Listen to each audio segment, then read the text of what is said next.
Despite Nolan having a character arc development and trying to become a better person, he has destroyed a lot of people on Earth's lives, especially his wife's life, and the fact that he gets a new wife and then expects his old wife to raise the kid. This is some offensive stuff where the dude cheated on his girl, got someone pregnant, then she died in pregnancy, and he's like, "Hey, listen, can you like raise the child?" No.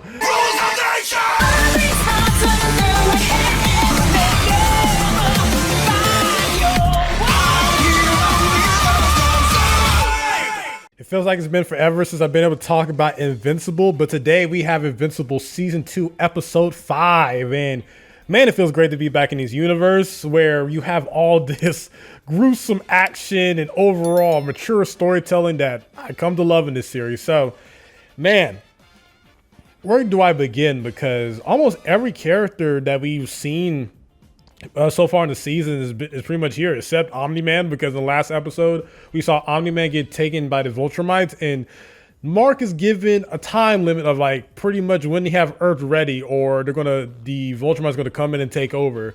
And we see with the Thraxans that Mark is just trying to pretty much make up for how they pretty much almost got massacred by the Vultramites.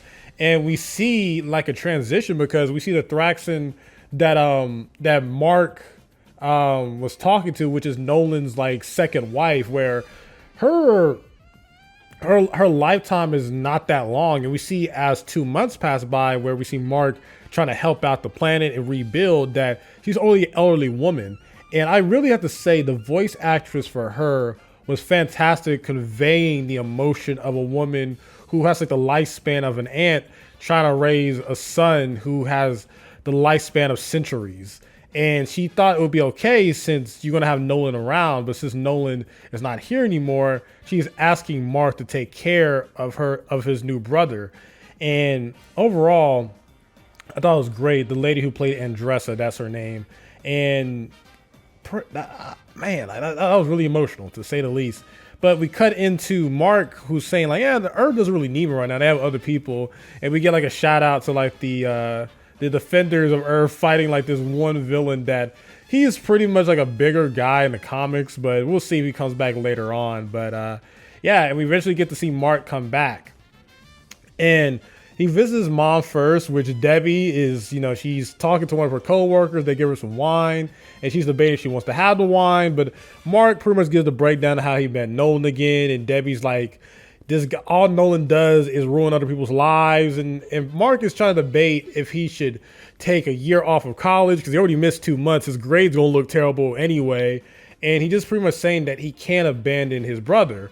And Debbie's like, well, you get that side from me because right now she ain't feeling Nolan. And again, despite Nolan having a character arc development and trying to become a better person, he has destroyed a lot of people on Earth's lives, especially his wife's life, and the fact that he gets a new wife and then expects his old wife to raise the kid. This is some offensive stuff where the dude cheated on his girl, got someone pregnant, then she died in pregnancy, and he's like, "Hey, listen, can you like raise the child?" No, but it felt like Mark, if Mark was a bad person, was like kind of like guilt tripping Debbie to do it, but Mark didn't mean that way. I think Mark was willing to raise his brother. Then we see Mark eventually go visit his friend to kind of tell him like what's been going on, and William is like, bro, I haven't seen you in 2 months. I've been trying to cover for you, but like, what do you expect me to do, bro? Like, I can cover for a couple weeks, but yeah, you got to be with the dean. But we have Donald, who is still dealing with this like emotional feeling, like, bro, am I a clone? Like, what is going on? Like, I don't remember what happened to me when Nolan took me out. And Cecil is pretty much saying, look, bro, even though you have quote unquote like special access to stuff, you don't know everything. And Cecil kind of breaks it down that we found your brain, but your body is pretty much a cyborg. And yeah, but before Donald and Cecil get into a big argument, they discover that something's going on in space. And Cecil goes to visit Mark, and pretty much he knows everything. He just wants to hear Mark tell it. And Mark's like, bro, like, listen, I will fall in line. Just don't try to go raise my brother because I know that you're just going to treat him like an experiment. And he eventually goes sees Amber, And I think at this point, people just need to move on from Amber from season 1 and how she reacted, because that all kind of came from the fact that Mark lied to her. Now that she knows everything and she knows what she's signing up for, she's very patient with Mark, and Mark is like about to tell her what's going on, but then we see her friends, and her friends wonder like, oh, you really had a boyfriend? We thought you was lying for 2 months. And she's understanding, saying that, listen, I know what I signed up for and everything like that. And I think it was a great moment. What else happens here? Then we see some, I guess, back and forth with the Guardians of the Globe with Monster Girl / Amanda. Just, we can see that she's starting to shrink more and start to become younger. And Rudy's not liking that at all, to be honest with you. But Amanda's still a little bit defensive, and she's like, look, if you want to get this defensive over me over one day, you're not going to get one. And overall, a little bit immaturity, because all he's trying to do is just try to be problematic. I don't know if I'm saying that correctly. And she is just a little bit sensitive of that and not wanting to really know how much that affects her. But we already had like a flashback of like the alien dude pretty much being exposed earlier. I think his name was like Elastic Man or something. And it's like him breaking down how he came to Earth, and pretty much he knocked out an astronaut to get to Earth. And they pretty much have no choice but to trust him, because the squids are able to attack humans, not attack people like the Vulturemites or like Bulletproof or something like that. But if they make it to Earth, the squids can take over everything. So Rex decides to go find Adam Eve. And we kind of get like a big red flag for Rex, because we all know Rex cheated on Adam Eve, was messing with extra people on the team and things like that. But we see the better side of him, where he's talking about how he met Adam Eve after, if you've seen the Invincible special, which is pretty much Invincible Adam Eve, where we see her background and how her mother was like a homeless woman, but she was pretty much experimented on. Then we see that, you know, all the stuff we saw in the special, and how that's when they met, and pretty much talking about how he needed just tell her parents to screw off, because there was a lot of people defending her dad, but he's a piece of crap. But he pretty much talks about like, hey, even though you made mistakes, a lot of people that you tried to help ended up being safe regardless. So get out there and, you know, find your spirit again. I'm not trying to hit on you. I'm not trying to like screw you. I'm just trying to raise you up. But she also said like, I know there's something that you want. So pretty much he convinces her to go help them out while they're in space. And yeah, and we get some more information with Mark working with Debbie, his mom, and pretty much like, hey, listen, like Nolan, my dad told me that to go look for his books. What do you do for those books? And Debbie said, look, I sold them all because you have me here not knowing where you at for 2 months, but she kind of apologized for snapping. But look, I can't blame Debbie. Debbie's been going through a lot, right? Like there's a lot going on. But we get some more scenes where you have Mark and Eve finally join back to the Guardians. And you got to tell, like, the romance is there. Look, even though I love the chemistry with Amber and Mark, I think we all know Adam and Eve is going to be in the future, but we just got to see how they handle, like, the transition to that at some point. But they join the rocket, and they're flying out to space. And we see that Duplicate, Rex, and Ray are the main people that's supposed to protect the Earth, but Rex is not taking it seriously. He's like, look, bro, he pretty much, you know, just foreshadowing what's going to happen. There's not going to be 2 major events in the same day. And we see some payoff with that like snake-like creature that showed up in the very end of the first part of the season. And yeah, it's tough because Rex is like, it's going to be easy, but we get some very disturbing stuff where we see pretty much Kate, Rex, and Ray, they all try to fight these people, and seemingly, no spoilers, Kate ends up dying because she's not able to clone herself enough to fight like this big hulking creature.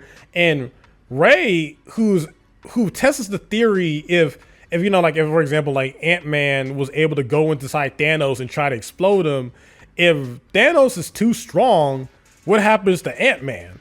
AKA, he gets crushed inside the person. And Rex is like, this is impossible. Like, this is supposed to be easy.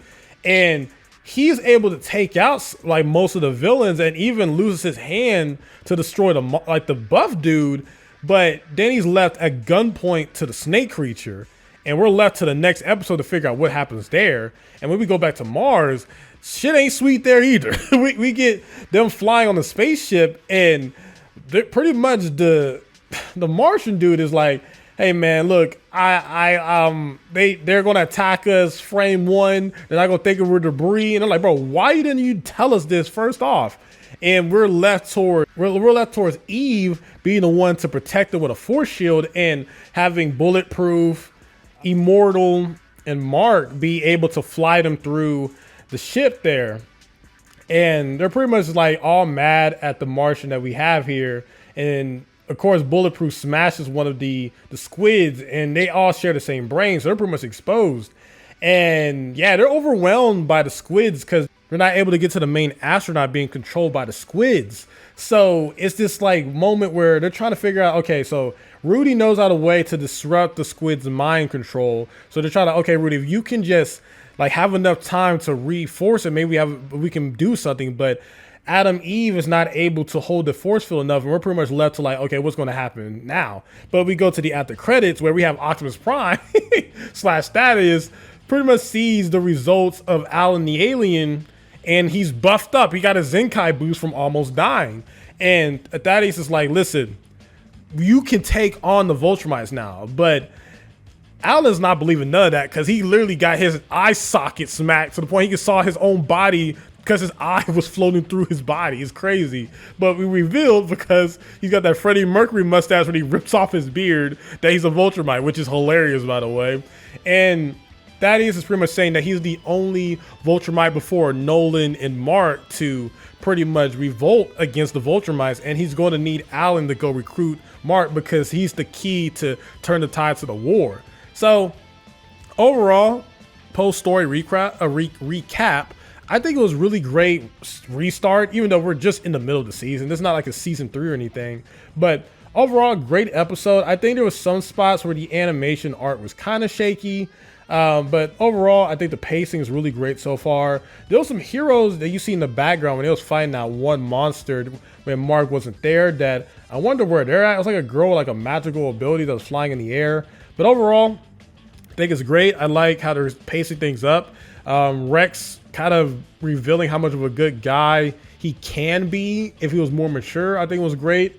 Overall, can't wait to see the next episode. Let me know in the comment section down below if you enjoyed this episode, if you want more Invincible reviews. I was enjoying it when I was uploading before, but I'm going to see if y'all guys will still like if I keep making these reviews, man. So that's how I think. I'll give this episode a strong, I'll give it a nice 8 out of 10. I like the story progression with Adam Eve and Rex is kind of like showing more of his humanity side. I like how, even though it's really messed up, Debbie's willing to be a mom for Mark's new brother. Mark and Amber's relationship is pretty healthy so far, even though Amber is a little bit frustrated, but she's like, hey, I've been ignoring other guys, I just want to hang out with my friends so I can kind of distract myself for the fact that my boyfriend disappeared for like 2 months. And I can't wait to see what they do with Alan and Thaddeus, Optimus Prime, and all this stuff, and we'll see how they handle the squid situation next episode, man. So yeah, SonTJ, peace, love you all.